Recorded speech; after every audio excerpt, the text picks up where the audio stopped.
In the Department of the Middle East at the British Museum in London, the lights are kept low. Glass cases line the walls.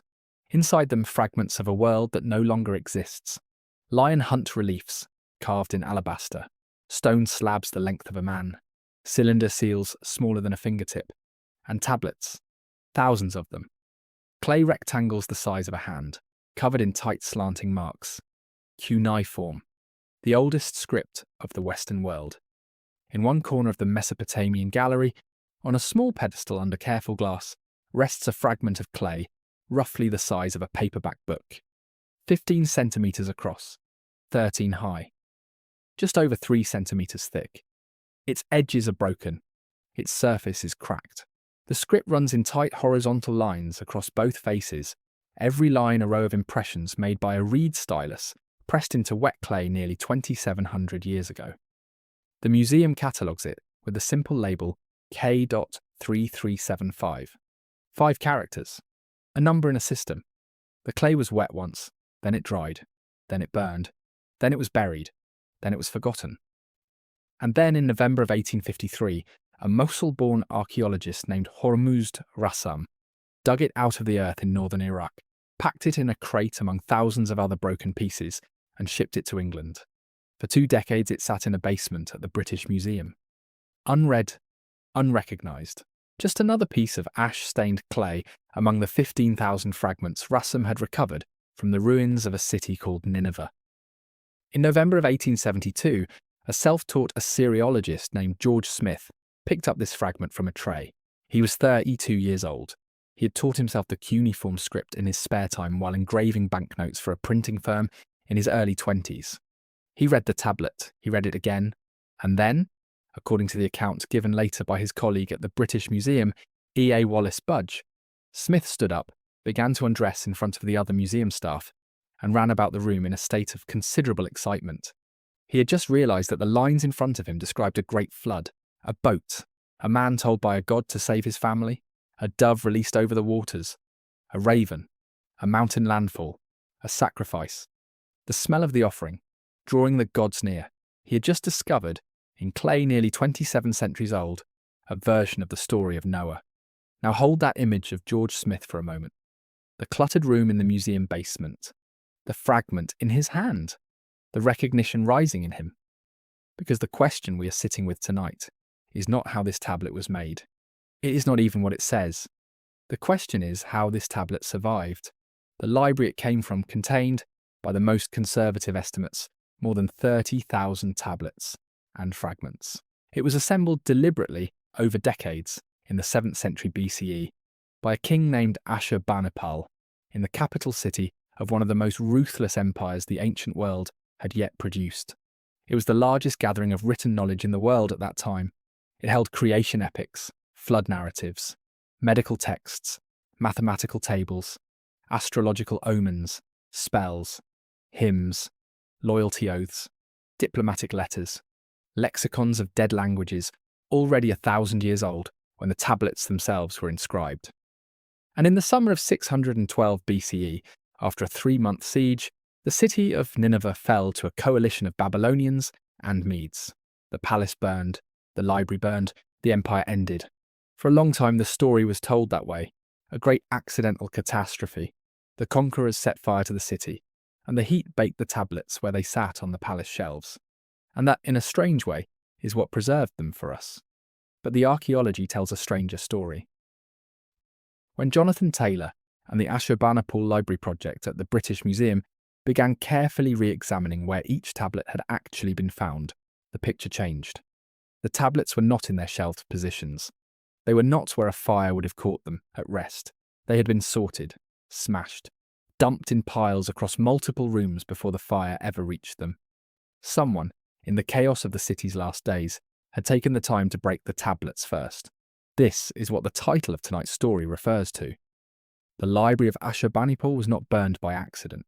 It was, by the most careful current reading of the evidence, destroyed on purpose, by people who understood what these tablets contained, and who, for reasons we are going to try to walk our way toward, decided those contents should not survive. Tonight, we're going to sit with this question slowly. We're going to ask who built this library and why. We're going to ask what was in it and why some of it frightened the men who came after. We are going to ask why the conquerors of Nineveh in the summer of 612 BCE did something so unusual, so out of character for the brute logic of ancient warfare, as to spend their final hours inside a falling palace, methodically destroying clay. You do not need to remember every name. You do not need a screen for this. You only need to listen. The tablets have waited 4,000 years, in one form or another, to be read carefully. They have waited 2,600 years since the fire. They have waited 170 years since Rassam pulled them out of the dirt. We can take our time with them. This story is for the wanderers, for the curious minds who have always suspected that the history we have inherited is incomplete, for those who suspect that great civilizations do not always destroy each other in the brute, careless way the standard narrative requires. Now let us return to the beginning, to the man who built the library, to the city he ruled from, to the world that produced him. His name was Ashurbanipal. In the Akkadian language he spoke and wrote in, the name reads Ashurbanipal. Ashur is the creator of the air. Ashur was the chief god of the Assyrian pantheon, the divine patron of the empire, the deity in whose name kings marched and burned and built. The phrase Bani Apli, creator of the air, declared that this particular boy, born around 685 BCE, was not merely the son of his earthly father. He was the chosen instrument of the god. A name like that, in the world of the ancient Near East, was not decoration. It was a claim. It was a program. His father was Esarhaddon. In Akkadian, Ashur Aha Idina. Ashur has given a brother, a name that recalled, in its very phrasing, a dynastic shadow.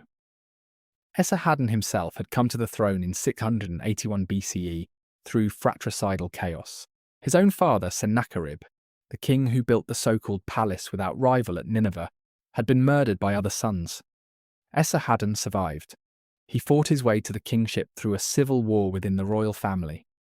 He spent the rest of his reign trying to ensure that his own sons would not do the same. This is, in part, why Ashurbanipal exists in the form that he does, why he can read, why he can write, why a library of all things would become the great project of his life. Esarhaddon had two principal sons. The elder was Shamash-shum-ukin, the younger was Ashurbanipal. By every conventional rule of dynastic succession in the ancient Near East, the older brother should have received the great prize, kingship over Assyria itself, the heartland of the empire. But Esarhaddon, for reasons that historians still debate, made an unusual decision. He gave the kingship of Assyria to the younger son, Ashurbanipal. To the elder, Shamash-shum-ukin, he gave the kingship of Babylon, the southern city, the cultural heart of Mesopotamia, the older, more refined civilization. A consolation, but not a small one. And to make sure that no one disputed this arrangement, in the year 672 BCE, Esarhaddon imposed what is now called the Succession Treaty, the Adai. The Akkadian word for a sworn oath, related to the West Semitic root that gives us the Hebrew word for witness. He summoned the governors and vassal kings and bureaucrats of his empire to the city of Kala and made them swear, before the gods, before the demons, before the stars themselves, to recognize Ashurbanipal as the next king of Assyria. We know the wording of this treaty in striking detail because in August of 2009, an archaeological team from the University of Toronto, working at a site called Tel Tayanat in southeastern Turkey, found a copy of it. A clay tablet 43 centimeters by 28, with roughly 650 lines of cuneiform on it, sitting in the ruins of a Neo-Assyrian temple destroyed at the end of the 7th century BCE. Jacob Lauinger published the text in the Journal of Cuneiform Studies in 2012. And what is striking about it is that the treaty had been imposed not only on foreign vassals, as historians had previously assumed, but on Assyrian subjects themselves. The empire was binding its own citizens under threat of divine curse to the future of a single boy. The curses in the document are extraordinary. The gods are called upon, by name, in long catalogues. If you break this oath, says the text, may Sin, the moon god, cover you with leprosy. May Adad, lord of the storm, drown your fields. May locusts devour your crops. May your wives be taken before your eyes. May you eat the flesh of your own children. Scholars including Hans Ulrich Steinmans have noted that these curse formulas bear a striking structural similarity to the covenant curses in chapter 28 of the biblical book of Deuteronomy. Same divine register, same catalogue of horrors, same insistence that an oath, once sworn, is not breakable without cosmic consequence. This is the world Ashurbanipal grew up in, a world where the difference between rule and chaos was sealed in clay, sworn before gods and enforced by armies. A world where words on a tablet were not records of power, they were instruments of it. And from his earliest years, Ashurbanipal was trained for that world in an unusual way. Most Assyrian kings were soldiers first. They were trained in horsemanship, in archery, in the management of armies. They could write their names, perhaps a little more. The actual labour of literacy belonged to a specialised class. The scribes, the omanu, the clay workers of the royal house. Ashurbanipal was different. He attended the Adubba. The word is Sumerian. It means, literally, tablet house. The institution itself was already 2,000 years old by the time Ashurbanipal entered one, an inheritance from the city-states of the 3rd millennium BCE, where the first known schools in human history had taught small boys to press marks into wet clay and form them into the names of cows and silver and gods.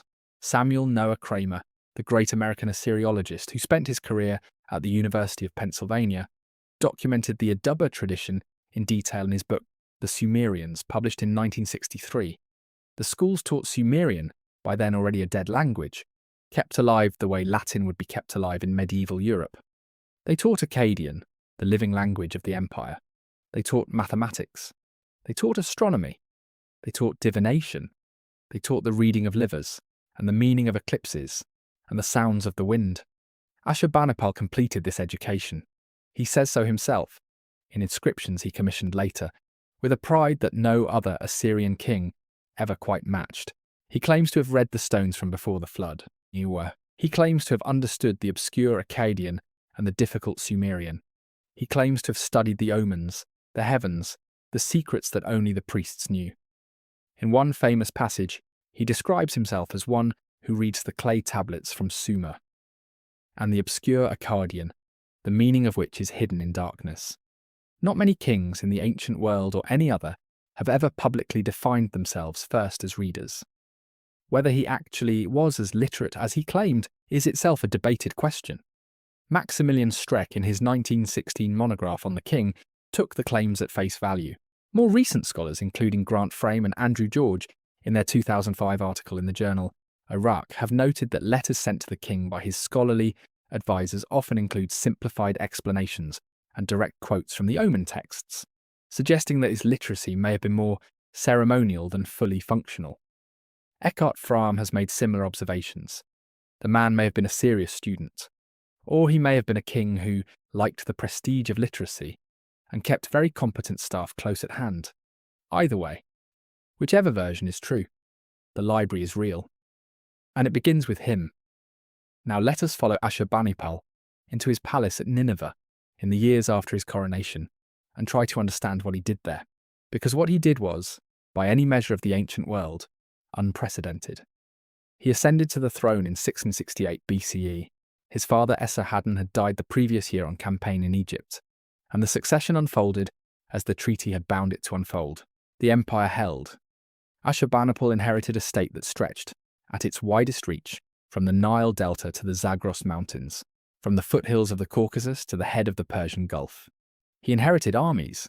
He inherited tribute lists. He inherited Nineveh itself, the city his grandfather Sennacherib had transformed into the largest urban settlement on earth at the time, ringed by 12 kilometres of walls, fed by an aqueduct that brought water from the Gomel River 40 kilometres to the north.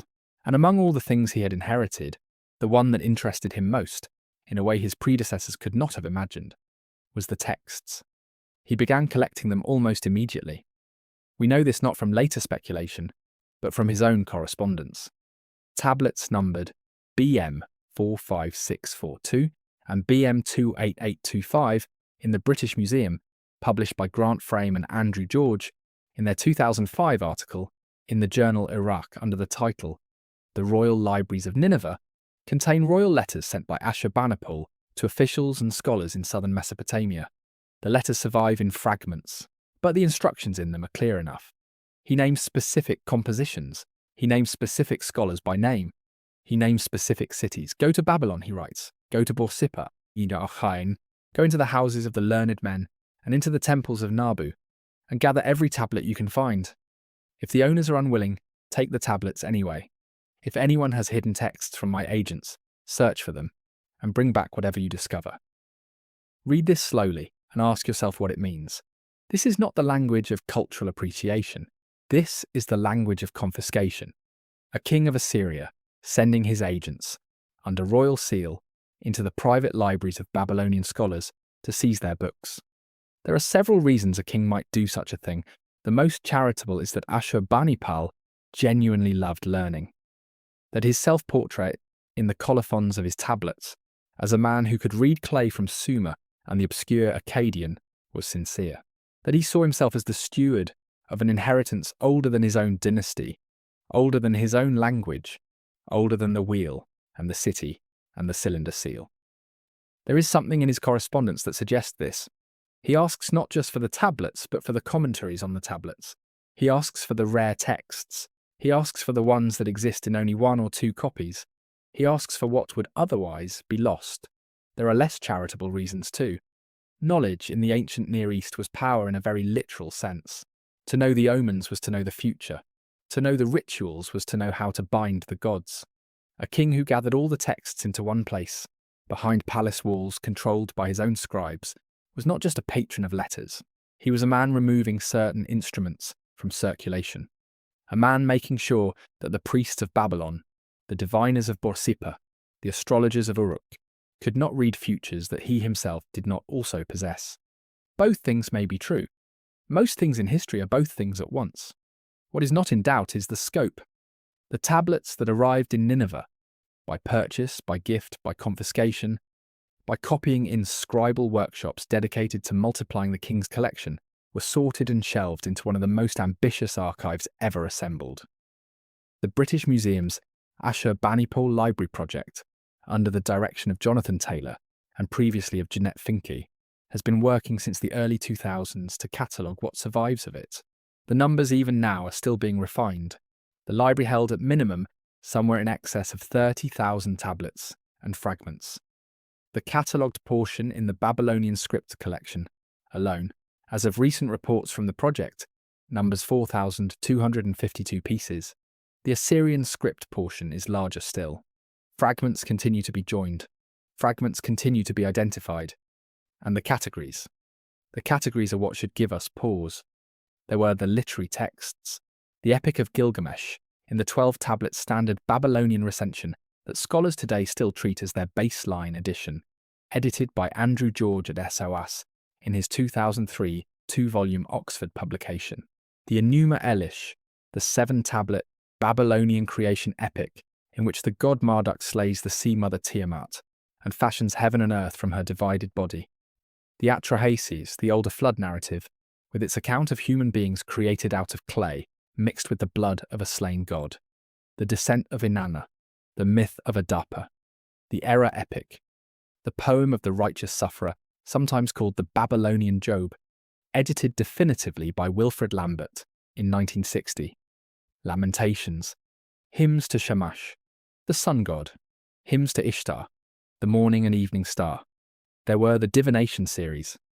Consider the Enuma Anu Enlil. Begin with the title alone, when Anu and Enlil. The series ran to between 68 and 70 tablets in its standardized form, containing somewhere between 6,500 and 7,000 omens. Each entry followed the same shape, a celestial observation, introduced almost always by the formula if. If the moon at its appearance is red, if Jupiter stands in the path of the moon, if a halo surrounds the sun and the planet Mars is within it. And then the consequence. The king will die in that year, the harvest will fail, an enemy from the west will rise, pestilence will fall on the cattle. Francesca Rochberg, in her book The Heavenly Writing, published by Cambridge University Press in 2004, has traced how this corpus slowly transformed across 1,000 years from court omen literature into something closer to what we would recognise as predictive astronomy. The Babylonians, working from the very texts Ashurbanipal collected, eventually developed mathematical procedures for calculating the positions of the moon and the planets centuries before such methods appeared in the Greek world.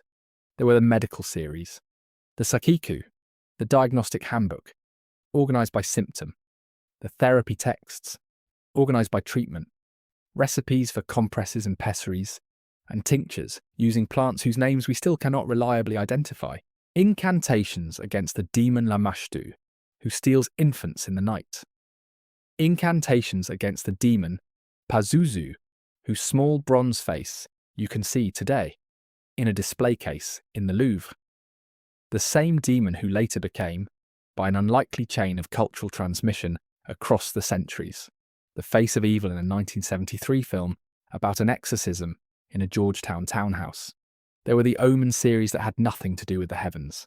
The Shuma Alu, opening with the words, "If a city," containing close to 100 tablets of omens drawn from the behaviour of animals in towns, the doings of human beings in marriage, the strange occurrences of daily life. If a dog enters a temple and barks, then. If a snake falls from the rafter into the bed of a man, then. If the river rises out of season, then. The texts read sometimes like a tour through every anxiety a Mesopotamian could possibly have, and the corresponding answer the priests had prepared in advance for each one of them. There were the lexicons, lists of words, Sumerian Akkadian bilinguals, multilingual lists including Hurrian and Hittite vocabulary, lists of trees, of fish, of stones, of gods, of professions, of body parts. The Mesopotamian intellectual tradition organized the world by list-making, and Ashurbanipal's library held lists of nearly everything its scribes had thought worth listing.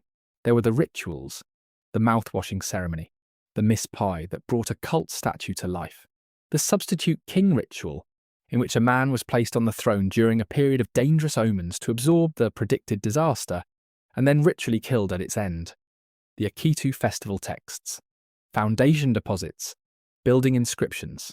There were the magical texts, spells, counterspells, compendia of demons, lists of protective spirits, apotropaic recipes for the household. And there were the historical texts, the royal annals, the chronicles, the Sumerian king list and copies derived from older originals with its long catalogue of antediluvian kings reigning for tens of thousands of years each, followed by the kings after the flood, whose reigns gradually shorten until they begin to resemble human lifespans. The early historians of cuneiform, including Samuel Noah Kramer in his 1963 book The Sumerians, treated these enormous antediluvian reigns as mythic numerology, sexagesimal multiples within the genre of Mesopotamian list literature. Later interpreters, including some who never trained in the languages, read them as something else entirely. We will return to that question carefully when the time comes. For now, the point is only this. Ashurbanipal's library held the lists. There were the scholarly letters themselves, hundreds and hundreds of them. Letters sent to the king by his court diviners and astronomers and exorcists, reporting on observations made the night before, on dreams reported by women of the palace, on signs noticed in the entrails of sacrificed animals. Simo Parpola of the University of Helsinki has spent decades editing this correspondence under the State Archives of Assyria series, Volume 10 of which gathers the letters of the scholars to Esarhaddon and Ashurbanipal into a single corpus.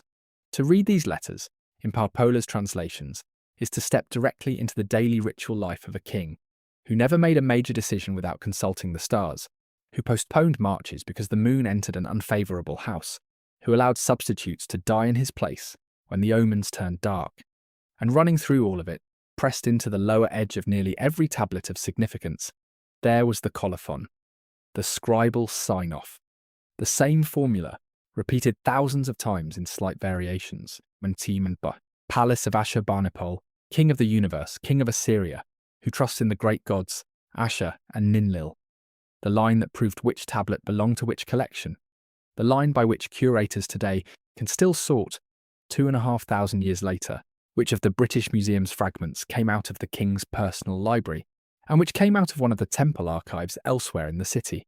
And the colophons did something else, beyond marking ownership.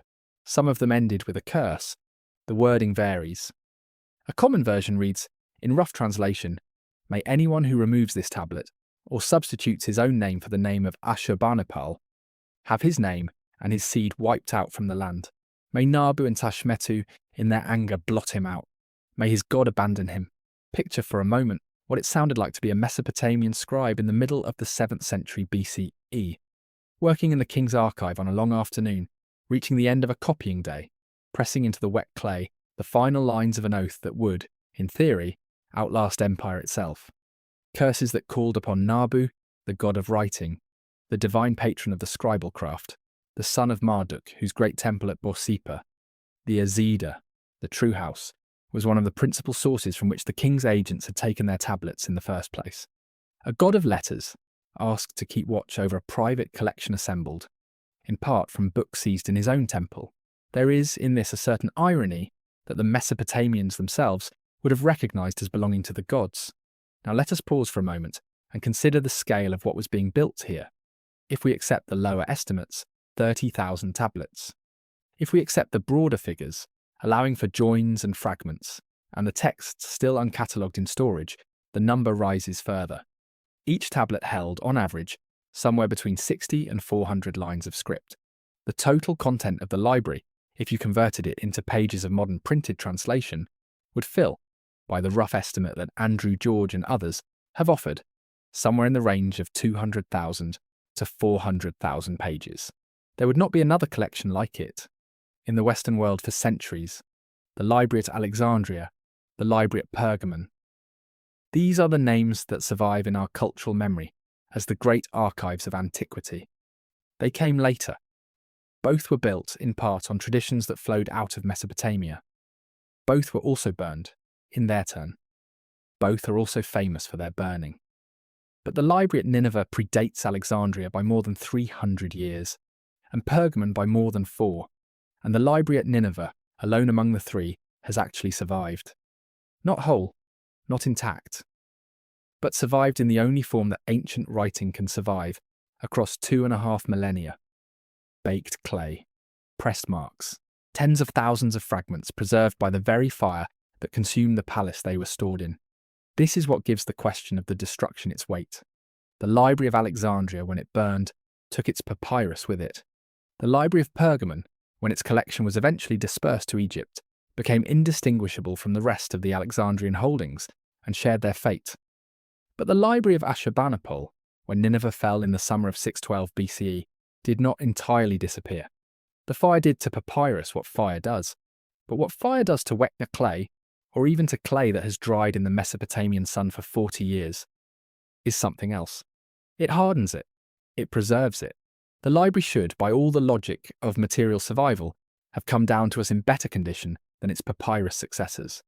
It should be the most complete archive of the ancient world that we possess. And yet, when the excavators began carefully recording the find spots, something was wrong. Something in the pattern of the breakage.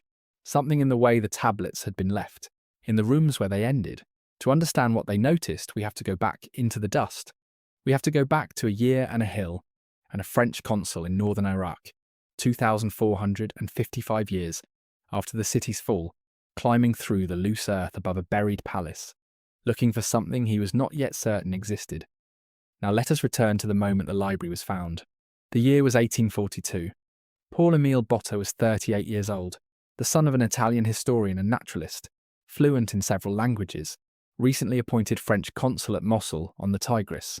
He had been sent there partly because France wanted a presence in the region, and partly because Botta had developed an interest, during his earlier postings in Egypt and the Levant, in antiquities. He had read the descriptions of Nineveh that survived in Greek sources. He had read the Hebrew prophets. He had read Strabo, who claimed that the Tigris ran past mounds that had once been cities. And when he arrived in Mosul, looking across the river, he saw the mounds himself. He began to dig. He chose at first the mound directly opposite Mosul. The local Arabic name for it was Kuyunjik. He sank trenches into it. He found brick. He found pottery. He found here and there a fragment of carved stone. But the mound was vast, the season was wrong, and after a few weeks he gave up and tried elsewhere. 14 kilometres to the north, at a village called Khorsabad, he opened a new trench in March of 1843, and within days his workers struck wall reliefs of carved alabaster. Lamassu figures, with the body of a bull and the wings of an eagle, and the head of a bearded man. Long processions of officials in low relief. inscriptions in a wedge-shaped script that no living person could yet read. He had found the palace of Sargon II, who had ruled Assyria from 722 to 705 BCE. He thought at first that he had found Nineveh itself. He had not. The actual Nineveh lay at the mound he had abandoned, Kuyunjik. But he had opened the door by accident on the lost capital cities of an empire that European scholarship had until then known only as a name in the Old Testament. The discovery sent a kind of shock through the European archaeological world. Within 2 years, the British, who had watched the French successes with the irritation that always attends a slower competitor in the same field, sent a young man of their own to dig. His name was Austin Henry Layard. He was 27 years old. He was by training a barrister, but he had walked on foot and on horseback across much of the Ottoman Empire on his way to a posting in Ceylon that he never reached. He had spent years among the Bakhtiari of the Zagros Mountains. He spoke Arabic and Turkish and some Persian. And in November of 1845, with funding scraped together from the British ambassador in Constantinople, Stratford Canning, he opened his first trench at the Mound of Nimrud, 30 kilometres downstream from Mosul. Within weeks, he too had found palaces, 3 of them. The northwest palace of Ashurbanipal II, the central palace, the burnt palace. He found the reliefs that now line the rooms of the British Museum's Assyrian galleries. He found the great winged bulls, the human-headed colossi, that had guarded the gates of Nimrud, and he managed by methods that would horrify any modern conservator to cut them from the rock and ship them down the Tigris on rafts buoyed by inflated goatskins. But Layard was not yet at Nineveh. He came to Nineveh in 1849. By then he was older, he had married, he had become a celebrity in England after the publication of his Nineveh and its Remains in that same year, a book that ran through edition after edition and made him one of the most famous travel writers of the Victorian age. He returned to the field with a second commission, this time to dig the mound that Botta had abandoned, Kuyunjik, the actual Nineveh. What he found there changed everything. In the spring of 1850, in a section of what excavators would later call the Southwest Palace, the palace that Sennacherib had built and called the Palace Without Rival, Layard's workers cleared 2 adjacent rooms, whose floors were covered with a strange material. At first he thought it was a layer of broken pottery. Then he understood. He was standing in a room knee-deep in clay tablets. He had no idea what they said. Nobody yet could read them with any reliability. The decipherment of cuneiform was, in 1850, only just beginning. Henry Creswick Rawlinson, copying the trilingual Behistun inscription at risk of his life on a cliff face in western Iran, was still publishing his preliminary readings. The Akkadian sign list had not been stabilised. The Sumerian language had not yet been identified as a separate language at all, much less reconstructed. But Layard, even without knowing what they said, understood what he had. He shipped them down the Tigris, crate by crate, to the British Museum. When he left the field in 1851, his work at Nineveh was taken over by an assistant whose name does not appear, in most popular tellings, with the weight it deserves. Hormuzd Rassam was a Chaldean Christian from Mosul, born in 1826, the youngest brother of the British vice-consul. He had served as Layard's chief field assistant during the Nimrud excavations, had been sent by Layard to Oxford for additional study, and had returned with the formal commission to direct the British Museum's work at the Mound. He was the first Iraqi-born archaeologist to lead an excavation on Mesopotamian soil. He has been treated in the long historiography of Assyriology with considerably less generosity than the Englishmen he worked with. In late 1853, working on the northern part of the same mound, in a building that the field notes would later identify as the North Palace, the palace built by Ashurbanipal himself, Rassam broke through into another tablet room, and then another, and then another. The total number of tablets recovered between 1850 and the end of the British Museum's 19th century work at the site, between the Southwest Palace assemblage that Layard had found and the North Palace cache that Rassam unearthed, ran to roughly 15,000 pieces in Rassam's portion alone, with the joined total, across all areas of the mound, climbing higher still. The crates went on board ships at Basra. The ships took them up the Persian Gulf around Arabia, through the new Suez crossing once it had opened in 1869, and up the Mediterranean. They were unloaded at the London docks. They were carried to Great Russell Street. They were stored for years in the basements of the British Museum. Nobody knew yet what most of them said. Now let us pause for a moment in 1872. By that date, the decipherment of Akkadian had progressed enough that a small number of scholars in Europe could read the cuneiform script with reasonable confidence. Most of those scholars were in Germany, a few were in France. The British Museum had only a handful of staff who worked the cuneiform side of the collection. Among them was an assistant of the most unlikely background. His name was George Smith. He was 32 years old. He had grown up in a working-class family in Chelsea. He had no university education.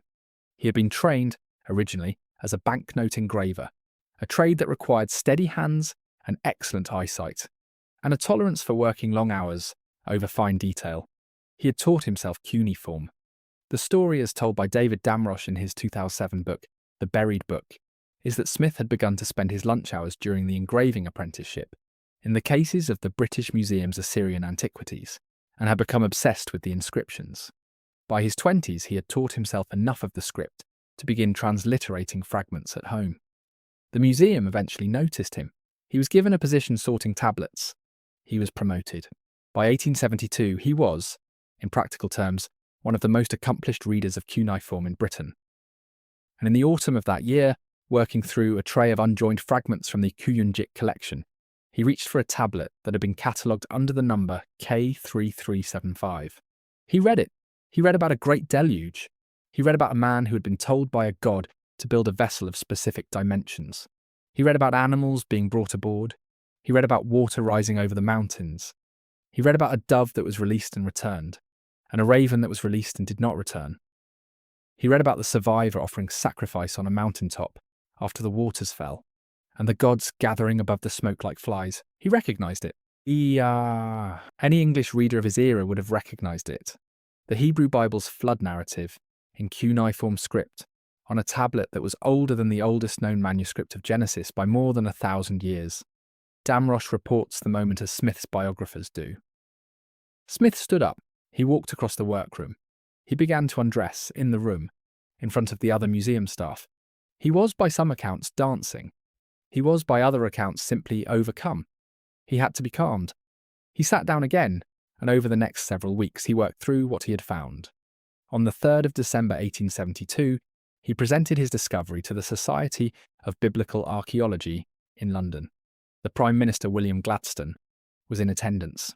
The Archbishop of Canterbury, Archibald Campbell Tate, was in attendance. The Daily Telegraph paid for Smith to travel to Nineveh the following year to look for the missing portion of the tablet, which by extraordinary chance he found in fragments within 5 days of arriving at the mound. He died 3 years later in Aleppo on his 3rd expedition, of dysentery, aged 36. What he had found was Tablet Werfin of the standard Babylonian Gilgamesh epic, the flood narrative that, in the editions you can read today in any university library, in Andrew George's 2-volume Oxford edition of 2003, occupies the 11th of the 12 tablets that make up the poem. It is the tablet in which the hero Gilgamesh, having journeyed to the edge of the world in search of the secret of eternal life, meets the immortal flood survivor Utnapishtim, and hears from his lips the account of the deluge. The text is one of the most carefully studied passages in all of ancient Near Eastern literature. Its parallels with the Genesis account, the rain, the ark, the birds, the mountain, the sacrifice, are sufficiently exact that they cannot be coincidence. Its differences with the Genesis account, the polytheistic council of gods, the divine quarrel over whether to send the flood at all, the gods gathering hungrily above the smoke of sacrifice like flies, are sufficiently sharp that the Babylonian text is plainly not derived from the Hebrew text. The two narratives draw, the scholarly consensus holds, from a common older tradition of Near Eastern flood literature. Stephanie Daly, in the introduction to her 1989 Oxford translation, Myths from Mesopotamia, treats the relationship as a question of shared inheritance rather than direct borrowing. For our purposes tonight, the question of whether the Hebrew text borrowed from the Akkadian, or whether both drew from a stream of older Mesopotamian narrative that ran beneath them both, matters less than this. The tablet was in the Library of Ashurbanipal. It was in his palace. It was in the rooms whose floors Rassam had cleared in 1853, and the king of Assyria had, by his own colophons, ordered it copied for his own archive. He had collected the flood. He had also collected the creation, the 7 tablets of the Enuma Elish, with their account of Marduk's defeat of the watery chaos Tiamat and his fashioning of heaven and earth from her divided body, also came out of the same mound. Wilfred Lambert's posthumous 2013 critical edition, published by Eisenbrauns under the title Babylonian Creation Myths, draws its baseline text almost entirely from manuscripts that survived because Ashurbanipal's scribes copied them into clay in the 7th century BCE, and the conflagration that destroyed Nineveh baked the clay hard. The pattern, when you step back from it, is unsettling. The flood that comes to wipe out humanity. The creation that comes after a war among the gods. The kings before the flood, reigning lifetimes that defy any natural human measure. The kings after the flood, whose reigns gradually shorten to something we recognise as human. These are the same shapes that appear, with local accents, in the Hebrew Bible, in the Greek mythographers, in the oldest layer of the Hesiodic tradition, in the cyclical cosmology of the Hindu yugas. And the place where they appear, in their fullest, most carefully copied, most systematically archived form, is the Library of a King in northern Iraq in the 7th century BCE. It is as if someone had decided, deliberately, to put all of them in one place. Now let us return to the moment of excavation, and pay attention to what the excavators saw on the floor. This is the part of the story that, in the older popular accounts, gets compressed into a single sentence. The library was burned in the fall of Nineveh. The fire baked the tablets. The tablets survived. The end. But when you read the actual field reports more carefully, what Layard and Russam describe is not a library that fell in place. Layard, in his memoirs, notes that the tablets in some of the rooms were piled to a depth of more than a foot, as if they had been swept off shelves before the building came down. Russam, working in the North Palace, found rooms in which the tablets were not stacked at all but scattered, broken into pieces smaller than fire alone would produce, mixed with rubble, in patterns that suggested some kind of disturbance before the fire ever reached them. This is the observation that the British Museum's Ashurbanipal Library project, under Jeanette Finke and then Jonathan Taylor, has spent the last 2 decades systematically reconstructing. Finke's 2003 article in Archiv für Orientforschung Volume 50 walks through the excavation records area by area, room by room, and asks where each tablet was when it was lifted from the dust. Taylor and the project team have continued that work. The verdict, as it now stands in the published curatorial commentary on the project's website, is that the tablets, in many cases, were not in the rooms where they had originally been shelved. They had been moved, they had been broken, they had been thrown. By whom and why and in what order is the question that occupies the rest of this story. Now let us return to the year 612 BCE and watch the city fall. The year is 612 BCE.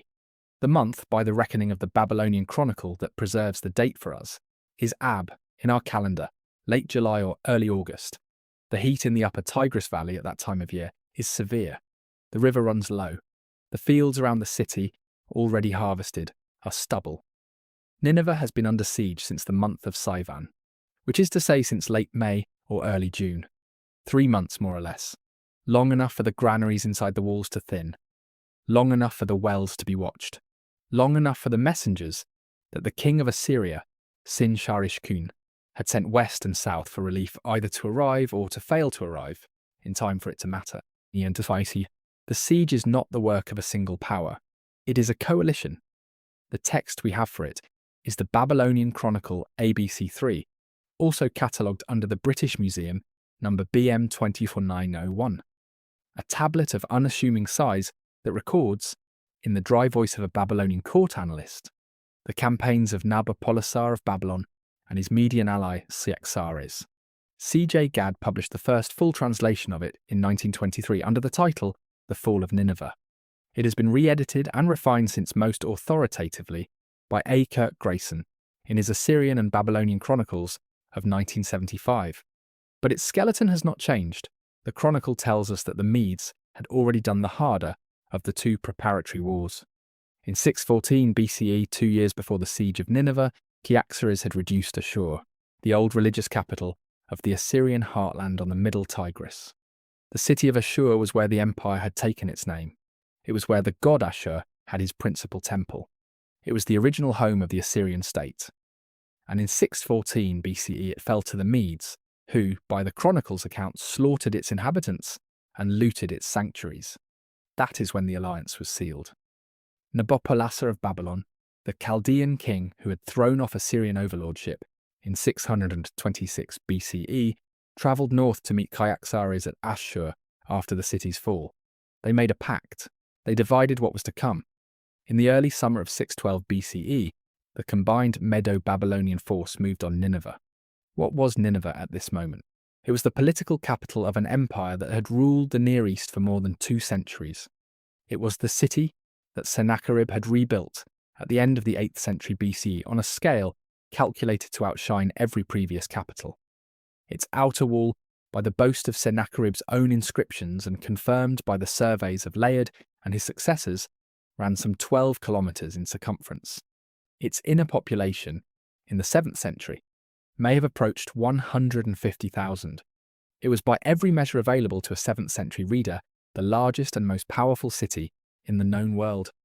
And it was also the city that held in its palaces the library that we have been describing. The chronicle is laconic about what happened next. It is, by the standards of the genre, almost cruel in its compression.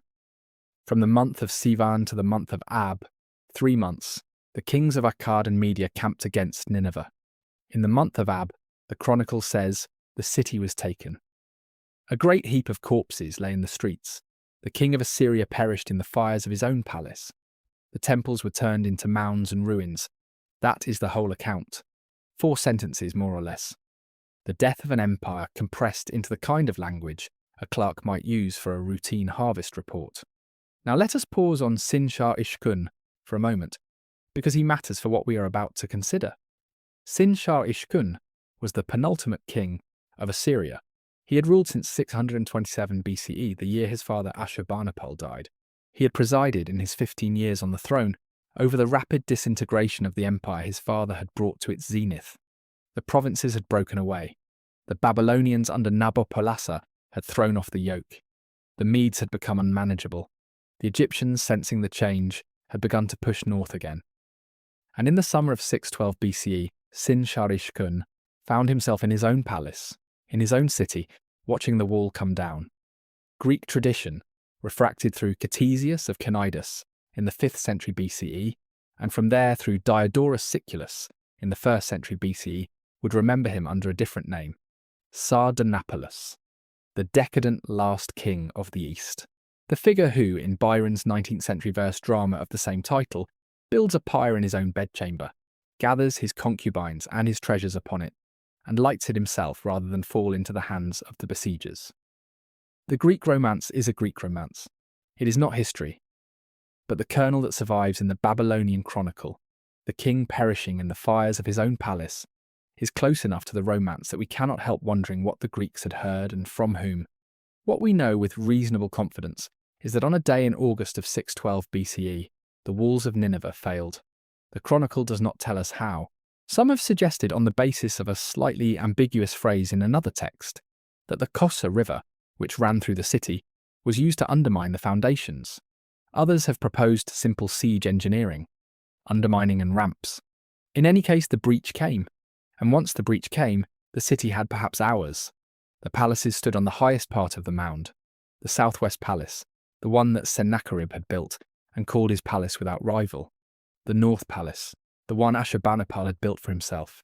Between them, in dedicated rooms whose locations we now know from the archaeological record, lay the library. The conquerors came up the slope. They came through the gates. They came into the rooms where the gods of Assyria had been served, into the throne rooms where Ashurbanipal had received tribute, into the bedchambers, into the kitchens, into the scribes' workrooms, and they came finally into the tablet rooms. What did they do?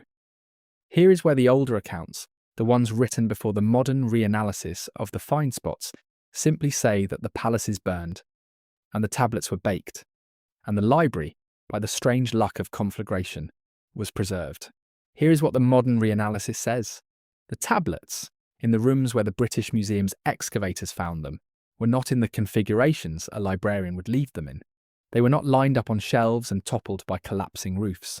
They were not stacked in cases and crushed by falling beams.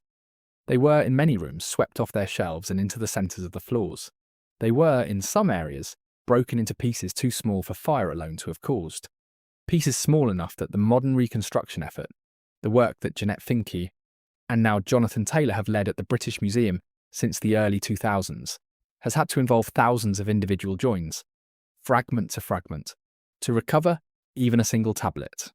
That kind of breakage is consistent with deliberate force, stamping, throwing, smashing against stone floors, the kind of work that takes time and intention, the kind of work that a frightened looter, in a hurry to get out of a burning palace before the roof collapses, does not bother to do. And the patterns of distribution, the way certain tablets ended up in one room and certain others in another, suggest something even stranger, a sorting, some kind of selection. As if, before the fires began, someone had walked through the rooms with purpose, deciding what to break, what to leave, what to carry off, what to scatter. Whether that someone was a Babylonian, or a Mede, or both, or neither, we do not know. The Babylonians under Nabopolassar would have had specific reasons to want the Assyrian royal archives destroyed. Sennacherib had razed Babylon in 689 BCE. He had removed the statue of Marduk from the Sargula and carried it north. He had diverted the waters of the Euphrates across the city's foundations. Eckhart Fromm has written, in his recent study The Sound of Silence, about the way that act of erasure marked the Babylonian memory for almost a century. The destruction of an Assyrian archive, particularly a royal archive bearing the dynasty's names in its colophons, would have been a fitting reply. The Medes would have had different reasons. They had no scribal tradition in cuneiform. They had no use for tablets they could not read. But they would have known, from the long history of their dealings with Assyria, that the tablet rooms held inscriptions glorifying their conquerors.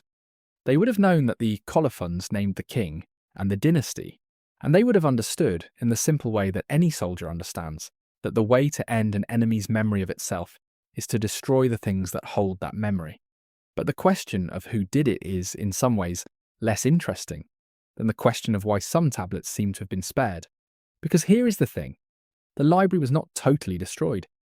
If the conquerors had wanted total destruction, they could have had it.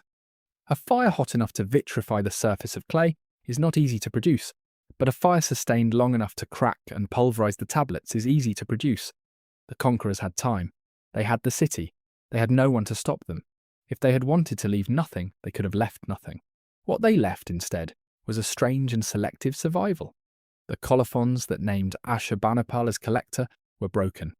The royal annals that boasted of his conquests were smashed.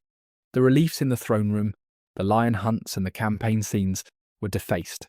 The faces of the king were hacked out deliberately with chisels. You can still see the marks. The Assyrian galleries of the British Museum hold the stones. The chisel strokes are visible in the alabaster, but the literature in many cases came through. The Gilgamesh tablets came through. The Enuma Elish came through. The Atrahasis came through. The Sumerian king list, in copies derived from the older Babylonian original, now best preserved on the Weld-Blundell prism in the Ashmolean Museum, came through in fragments. The flood narratives, the creation narratives, the antediluvian chronologies, all came through, broken but readable.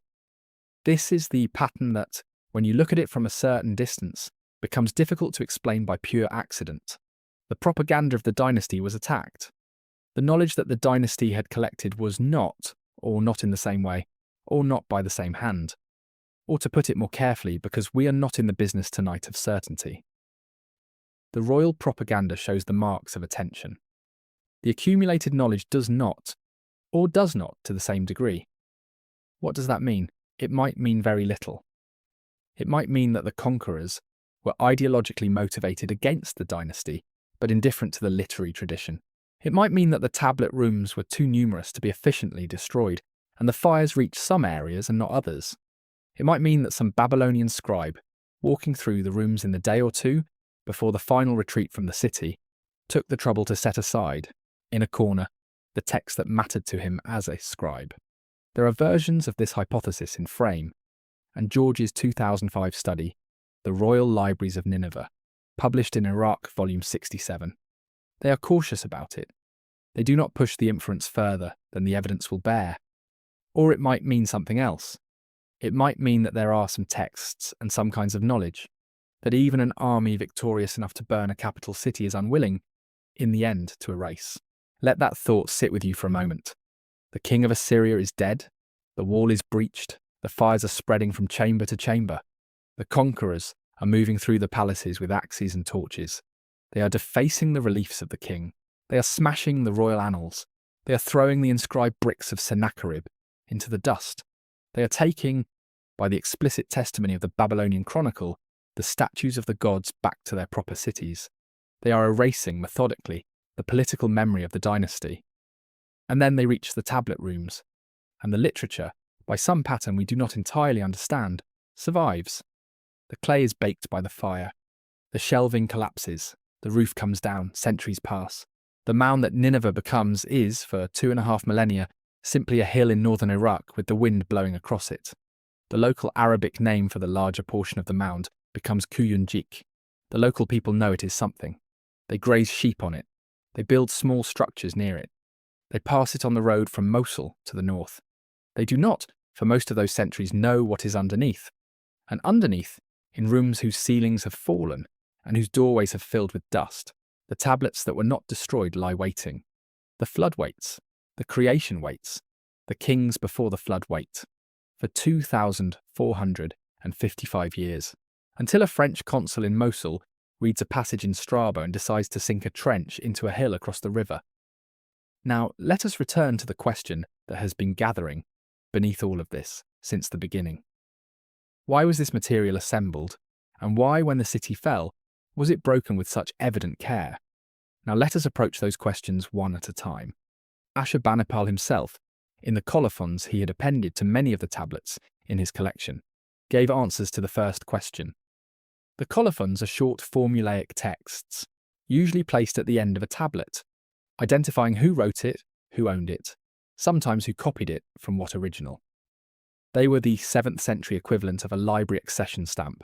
The colophons of the Ashurbanipal tablets follow several stock patterns, and Jonathan Taylor and the British Museum Project have catalogued them in detail. One pattern reads, in translation, approximately as follows: Palace of Ashurbanipal, King of the Universe, King of Assyria, who relies on Ashur and Ninlil, on whom Nabu and Tashmetu have bestowed wisdom, who has acquired keen vision, the highest degree of scribal proficiency, that skill which among my royal predecessors none had acquired. The wisdom of Nabu, the cuneiform signs, as many as exist, I wrote on tablets, I collated, I checked, and for the inspection and reading of my subjects I placed them in my palace. I have been quoting from memory there, smoothing slightly, but the substance is the formula, yi-ga. It runs through hundreds of the colophons. The king is presented as the master of writing, as one who has personally read what others have only handled, and as one who has placed the collection in his palace for inspection. For reading, the word that the Assyrian scribes use is the same word a young scribe would use for studying a school tablet. It is a verb of intellectual engagement, not just storage. Whether Ashurbanipal personally read everything in his library, or even most of it, is a question that has divided modern scholarship. The traditional view, going back to Maximilian Streck's biography of 1916, and represented for much of the 20th century by the standard handbooks, takes the king at his word. He was trained at the Adubba, the tablet house, in Sumerian and Akkadian. He could read. He did read. His colophons are an honest record of his accomplishments. The skeptical view is more recent. Grant Frame and Andrew George, in their 2005 article in Iraq, volume 67, under the title The Royal Libraries of Nineveh, looked at the letters that Ashurbanipal's scholars sent him. The scribes who advised the king on celestial omens, on medicine, on royal ritual, are visible in the state archives of Assyria correspondence that Simo Parpola has edited at the University of Helsinki since the 1980s. Hundreds of these letters survive, on tablets recovered from Nineveh and from other sites. And what they show, when read carefully, is that the scholars often explain things to the king that a fluent reader of the canonical literature would already have known. They simplified. They glossed.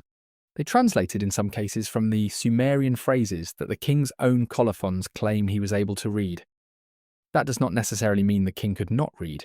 It might mean only that the scholars were being cautious, courtly, deferential to a busy man who had many other concerns. But it does suggest that the question is more open than the colophons themselves admit. This is what historians sometimes call the gap between the royal self-presentation and the institutional reality. The king claims he is the master of his library. The library's actual operations may have depended on a small body of trained scholars who curated, copied, glossed, and read aloud what the king most needed to hear. Either way, the library existed, the texts were collected. The colophons named the king as their owner. And those colophons, in many cases, end with a warning. Listen to this. The Assyrian scribes, when they signed off on a tablet for the royal collection, often added a curse. The wording varies, but it runs along these lines. Whoever removes this tablet from the place where it was set, or alters its words or scratches out its lines, may the god Ashur and the goddess Ninlil, may Nabu the scribe, and Tashmetu the listener, may they cause his name to be erased from the land of the living. May his line be cut off. May his memory perish. That is not a librarian's notation. That is an oath. The tablets were not simply shelved, they were sworn upon. The collection itself was held under the authority of the chief gods of the Assyrian pantheon, and the threat of erasure was the punishment for anyone who would damage or remove them. Now, hold that beside what the conquerors did in 612 BCE. The Babylonians and the Medes broke the tablets. They smashed them on the floors. They scattered them across rooms.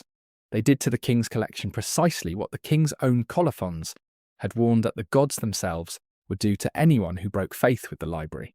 The threat written into the clay was the act performed upon the clay. It is hard when you read the curse formulas alongside the breakage patterns, not to feel that the conquerors knew exactly what they were doing. They were not simply burning a building.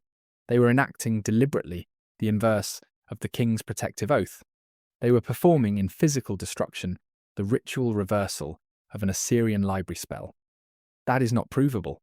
There is no Babylonian text that survives in which a soldier or a scribe of Nabopolassar's army boasts of having executed the king's own curse against him.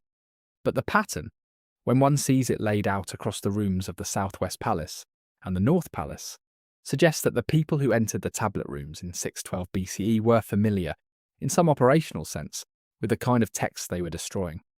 They knew that the way to undo an Assyrian library was not only to burn it was to break the colophons, it was to scatter the names. Now let us turn to the second question. What was being preserved? What was in the collection that was so important to assemble, and so important, even in the inversion of breakage, to attend to? Ashurbanipal's accumulation, as we have seen, was systematic. It pulled in tablets from temples, from private collections, from scholarly archives in Babylon, Borsippa, Nippur, and elsewhere. The letters that Simo Parpola has edited preserve specific royal orders. To one official named Shadunu, in a letter catalogued at the British Museum as BM 45E642, the king writes asking for particular tablets to be collected from named owners in Borsippa, naming the books and the men in the same breath. To another official, the king asks for tablets bearing on omens, on incantations, on celestial observation, on liver divination, on dream interpretation. The categories are not arbitrary. They are not merely literary. They are the categories of what the Assyrians called the wisdom of Ea and the wisdom of Nabu. They are the categories by which the king's scholars sought to understand the will of the gods through observable signs. The library, by its acquisitions, declares itself to be a working tool of statecraft. The king does not simply collect tablets. The king collects the means of reading the world. That is one answer. The library was assembled to give the Assyrian state access to the inherited knowledge of Mesopotamia, in order to govern with the authority of the gods behind it. But it is not the only answer, because the library does not contain only what is useful in the operational sense. It contains also what is old. It contains, in copies whose colophons trace their pedigree back through generations of scribes, texts that no Assyrian official in the 7th century BCE needed in order to govern. The Sumerian king list, the Atrahasis, the Eridu Genesis, the flood narratives, the creation narratives, the catalogues of antediluvian sages, the accounts of what came before the world that the Assyrians actually inhabited. These texts were not collected because they were operationally useful in the way an omen series was operationally useful. They were collected because they preserved something else. They preserved a kind of inheritance. They preserved the long memory of Mesopotamian civilization itself, stretching back to the earliest periods, of which the Sumerian scribes had records, and beyond into the mythic time before the flood. What moves me when I sit with this question late at night is the patience involved. The Assyrians in the 7th century BCE were a military empire at the height of its power. They could have spent their resources on more chariots, on more campaigns, on more temple construction in Nineveh. Instead, the most ambitious king of that dynasty spent part of his reign collecting clay tablets, some of them more than 1,000 years old, some of them in languages like archaic Sumerian, that by his day had ceased to be spoken anywhere in the world. That is a strange use of royal power. It is the act of a king who believes that the past is not optional, that the inheritance of the older civilizations must not be allowed to slip away. That kingship itself, the kingship that descended from heaven in the opening lines of the Sumerian king list, depends on the continuity of memory. And here is where we must speak carefully about a name that anyone interested in this material will eventually encounter. Zecharia Sitchin, in his 1976 book, The 12th Planet and the sequels that followed it, proposed that the Mesopotamian texts, including the very texts we have been describing, were not myth at all.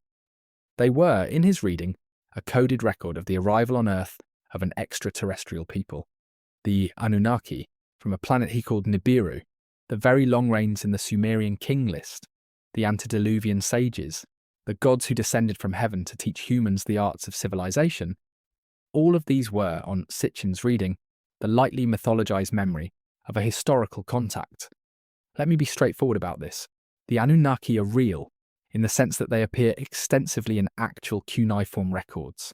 The word Anunna, or Anunnaki, in its plural form, is a Sumerian term meaning, approximately, the offspring of the prince, or the assembly of the gods. It denotes a class of deities in Mesopotamian religion, particularly the chthonic and primeval gods.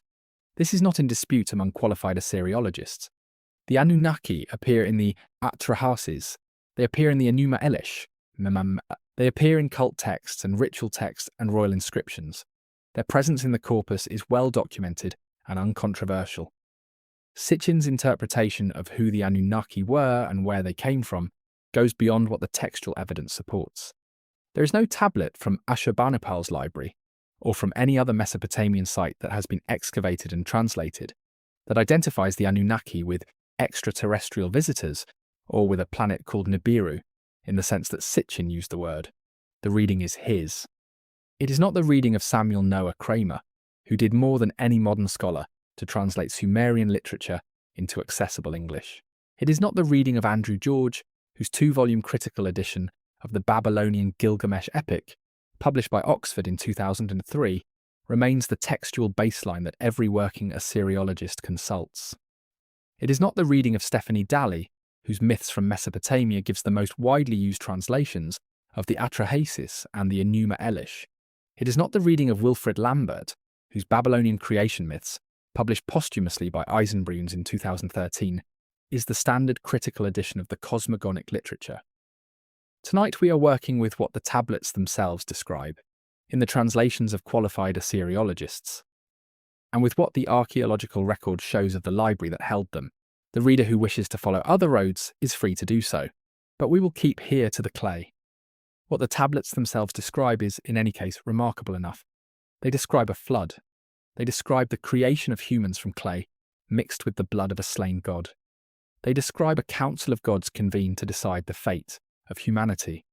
They describe 7 sages, the Apkallu, who came up from the Apsu before the flood and taught the arts of civilization to the first kings.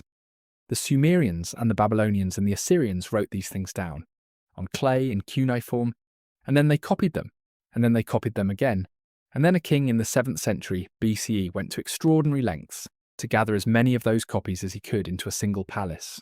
And then when the palace fell, the texts were preserved, partially, broken but legible, beneath the dust of 2,500 years.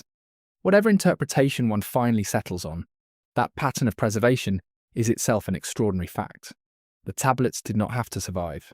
They survived because someone, in the 7th century BCE, took the trouble to assemble them, and because the soldiers who entered the rooms in 612 BCE, for whatever reason, did not finish the work of erasure that the breakage patterns suggest they began. Now let us consider one more aspect of what the library held before we return to the cold case at Oxford with which we began. There is a text in the library, or rather a series of texts that we have not yet named tonight in full. It is the Esarhaddon Succession Treaty. The Ade, the loyalty oath sworn in 672 BCE, when Ashurbanipal's father Esarhaddon designated his sons as heirs and required his subjects and his vassals to swear before the gods that they would honour that designation. This treaty is preserved in multiple copies. The most spectacular of them was found in 2009 by the Tainat Archaeological Project, under the direction of Timothy Harrison of the University of Toronto, in a Neo-Assyrian temple at Tel Tainat in what is now southeastern Turkey. The tablet, catalogued as T1801, is 43 centimetres by 28 centimetres. It contains some 650 lines of cuneiform. Jacob Lowinger published the first full edition of it in the Journal of Cuneiform Studies, Volume 64, in 2012. What is striking about the Tainat copy is its location. Tel Tainat in 672 BCE was the seat of a vassal kingdom called Patina, or Unki. The Assyrian Empire required the local ruler to swear the treaty in his own temple, on his own territory. The text of the oath was kept there, on display, for as long as the dynasty lasted. When the temple was destroyed at the end of the 7th century BCE, the tablet was buried with it. The treaty contains lists of curses against anyone who would break the oath. The curses are extraordinary in their length and their specificity. The gods are invoked one after another. The catalogue of punishments includes leprosy, locust plague, the cannibalism of one's own children, the slaughter of one's own sons before one's eyes, exile, and the cutting off of one's name from the land of the living.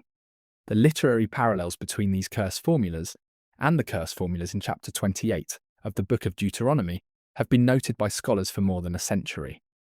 Hans Ulrich Steinmanns, in a 1995 monograph at Göttingen, argued that the resemblance is so close that the biblical text must have been composed in conscious response to, or in some degree of dependence on, the Assyrian model. Carly Crouch, in her 2014 study Israel and the Assyrians, has urged caution about how strongly that case can be made, but the parallel itself is not in doubt. What it suggests is that the same forms of language by which the Assyrian king bound his subjects to himself were being studied, perhaps imitated, perhaps subverted, in the wider world that lay to the west. The library at Nineveh was not a sealed system. Its texts moved, its templates were copied. Its curse formulas, in the very years that the empire was tipping toward its fall, were being absorbed, reshaped, and turned to other purposes by other scribes in other lands. The library, in other words, did not only collect what came before, it also seeded what came after. The categories of language and oath and curse and inheritance and kingship that the Assyrian scribes worked with were the categories that the wider Near Eastern intellectual world was working with. The library was a node in a much larger network of texts and traditions, some of which we have, some of which we do not, some of which survive only because their imprint is visible in works that came later. And it is that wider network, and the question of what the library finally meant to the people who built it and to the people who destroyed it, that we will follow in the closing stretch of this story. Before we return, one last time, to the case in Oxford, and to the tablet that has been waiting there with its single line about the descent of kingship from heaven since the beginning of this evening. Now let us follow the texts forward for a few more moments before we close the circle. When Nineveh fell in August of 612 BCE, the Assyrian state did not vanish overnight. A remnant army, under a king named Ashur-uballit II, retreated to Haran in the west, where it held out for 3 more years with Egyptian support. By 609 BCE, that last fragment of the empire was also extinguished. The Neo-Babylonian dynasty under Nabopolassar and his son Nebuchadnezzar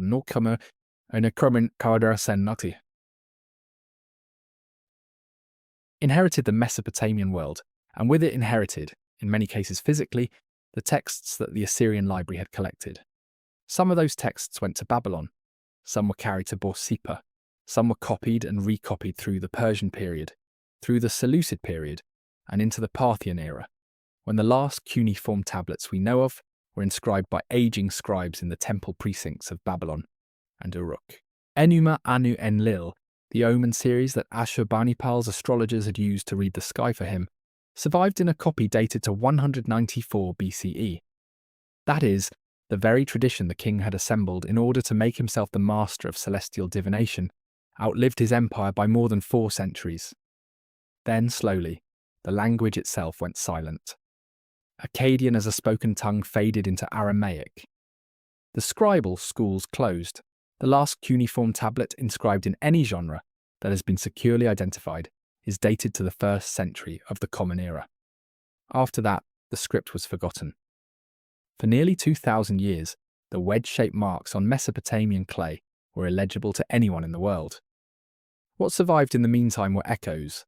Genesis, the flood narrative in chapters 6 through 9, which any reader who has spent time with Gilgamesh Tablet of Fundinin immediately recognizes as kin.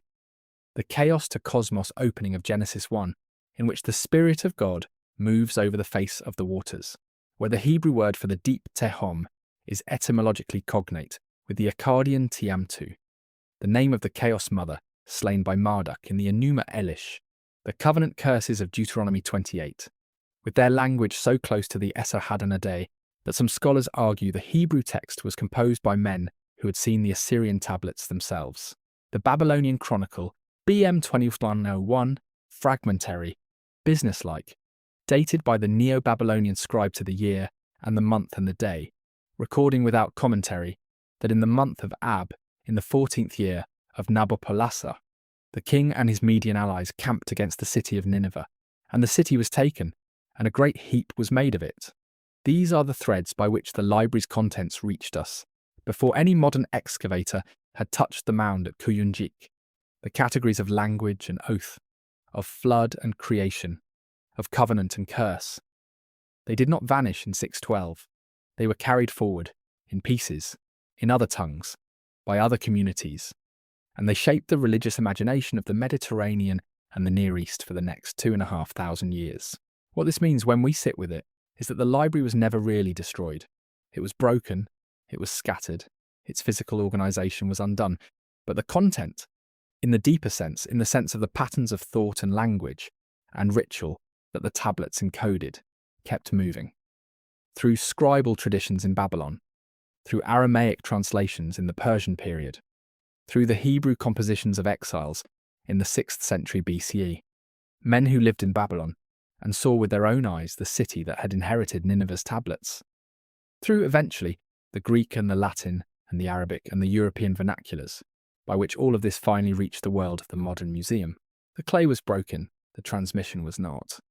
The men who built the library believed that knowledge was something to be guarded under oath, sworn upon by the gods, threatened against any who would damage or remove it. They wrote that warning into the soft clay before it dried. They were not wrong about how vulnerable a tablet is. They watched their own empire fall. The shelves were thrown down. The curse formulas they had inscribed at the foot of every text were inverted upon them. By every reasonable expectation, that should have been the end of it. And yet, 25 centuries later, 2 men named Layard and Rassam, who had grown up far apart in 2 different worlds, walked into the rooms where the tablets had been broken and began the work, slowly, of putting them back together. Back. Not in the sense of physically reassembling the fragments, though some of that work has been done, in the sense of reading them, of recognizing what they were, of returning the names of the scribes, and the kings and the gods to a world that had forgotten how to pronounce them. That work is still going on. The Ashurbanipal Library Project at the British Museum has been at it for more than 2 decades. Tablets are still being identified. Joins are still being made between fragments that were broken in 612 BCE and have lain in separate trays for over 100 years since the excavations. Translations are still being refined. Stephanie Daly's revised edition of Myths from Mesopotamia, Andrew George's 2-volume Gilgamesh, Wilfrid Lambert's posthumous Babylonian creation myths, the steady output of the State Archives of Assyria project at Helsinki. These are continuing acts of recovery. The library is being reassembled. Quietly, by people whose names most of the world will never know, in rooms where the lights stay on late. Now let us return, one last time, to the beginning. Picture yourself standing in the Ashmolean Museum in Oxford, England. The fluorescent lights hum softly overhead. Glass cases line the walls, each holding fragments of worlds that no longer exist. In one of those cases, low to the ground, sits a four-sided clay prism. Catalogue number AN 19923.444. The Weld Blundell Prism. 8,000 cuneiform signs, arranged in narrow columns, copied from older sources by a scribe in the city of Larsa around 1800 BCE. The first line of the text reads, in the translation that Samuel Noah Kramer made his own. When the kingship was lowered from heaven, the kingship was in Eridu. The prism has been in Oxford since 1923. It has been read by Stephen Langdon, who first published it, by Thorkild Jacobsen, who produced the definitive critical edition in 1939, by generations of students and scholars and curious wanderers who happened to step into the museum on an afternoon and pause, for whatever reason, in front of that small, four-sided object. It has been read by people who agreed with what it said, by people who did not, by people who saw in those very long pre-flood rains a coded astronomical record, by people who saw a sexagesimal numerological pattern, by people who saw in the same lines a mythologized memory of a real and very ancient civilization, by people, too, who simply read the line, the kingship descended from heaven, and let the line do what it does to a reader who is not in a hurry.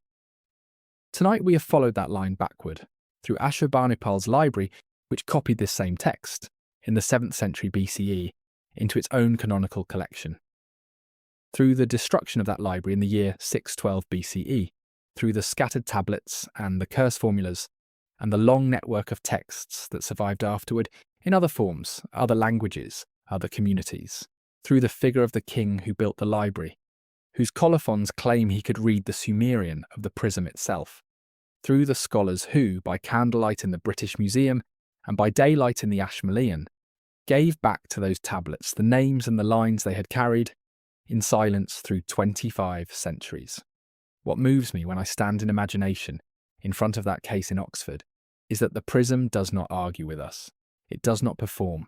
It does not insist on any single reading of the long reigns or the gods or the descent of kingship from a place that is not earth. It says only what it says. It is the text of a scribe who lived 4,000 years ago and wrote, in deliberate strokes on wet clay, what he had been taught about the time before time. The scribe is gone. The kingdom is gone. The empire that copied his work and stored it in Nineveh is gone. The library that held it is broken. The conquerors who broke it are themselves long since dust under newer cities. The clay is still here. That is the strangest fact in this story. The most resistant medium ever pressed into the service of human memory turned out to be the one that lasted. Not papyrus, not parchment, not bronze, not the painted walls of palaces.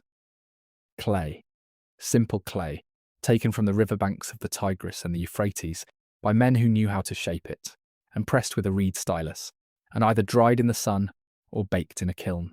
Or, as it turned out in 612 BCE, baked by the very fires that destroyed the building that held it. The fire that was meant to finish the library is part of why we have it. Let that thought sit with you for a moment. The conquerors smashed the tablets. They broke the colophons.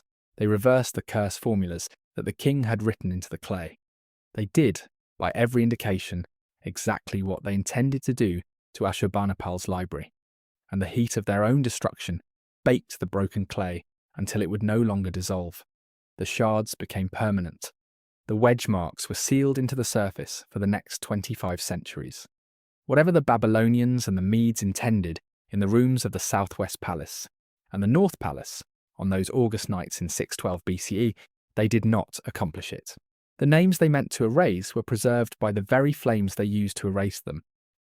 The library outlasted its destroyers, in pieces, in fragments, but legibly enough that we are sitting with the words now.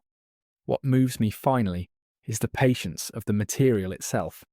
The Sumerians and the Babylonians and the Assyrians did not know that the cuneiform script would be forgotten for 2,000 years. They did not know that two men named Layard and Rassam would walk into the rooms at Kuyunjik in the middle of the 19th century and recognise what was lying there. They did not know that a self-taught Assyriologist at the British Museum would one afternoon in November of 1872 brush dust off a fragment and see in its lines the story of a flood. They did not know that we would be sitting tonight with the words they had pressed into clay 4,000 years ago, and that the words would still mean what the words meant. They wrote, as the colophons say, in order to be read. and they are still being read. If this story stayed with you, A-like helps other wanderers find this quiet place. There is more waiting for you in the playlist. Other tablets, other names, other lines that nobody has yet translated. The Sumerians wrote because they wanted to be read. 4,000 years later, we are still reading them. The conversation is not over. The tablet is still there in the case. In the Ashmolean, the weld Blundell prism, four-sided and small and patient, with its first line still legible after 4,000 years. When the kingship was lowered from heaven, someone, somewhere, is reading those words right now. Thank you for staying with me through this story.